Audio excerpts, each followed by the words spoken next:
Abi çocukları öldürmek ilk başta bir savaş suçu, hastaneyi bombalamak.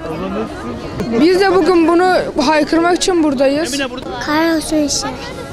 Kahrolsun İsrail, Filistinlerin yanındayız.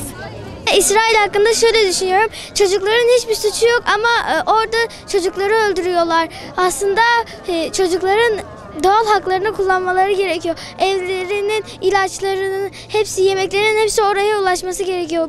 Bu bir savaş değil, bu bir cinayettir. Çocuklar bence haksız yere öldürülüyor. Kadınlar haksız yere öldürülüyor. Keşke dünyada savaş olmasa, kimse ölmese. Yani savaş yaşanıyor, onlar için çok üzülüyorum. Hakkında birkaç şey söylemek istiyorum.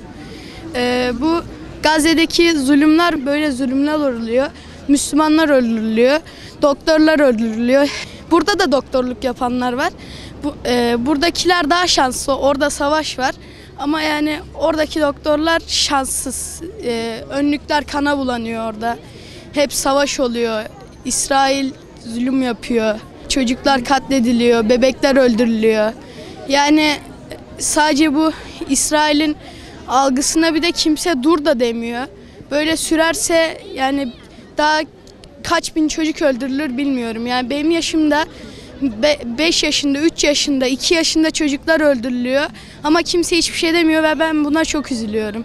Bu Filistin'deki çocuklar oyun oynayamıyor. Bu İsrailler bütün çocukları öldürüyor. Bunlara bir dur denilmesi gerekli.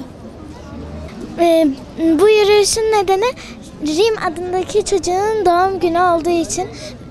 Ama şu an hayatta olsaydı 4 yaşına girecekti.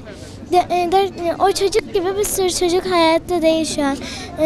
Bunun için dur denmesi lazım. İsrail mallarına ellenmemesi, Hristiyan mallarına ellenmemesi gerekiyor bence.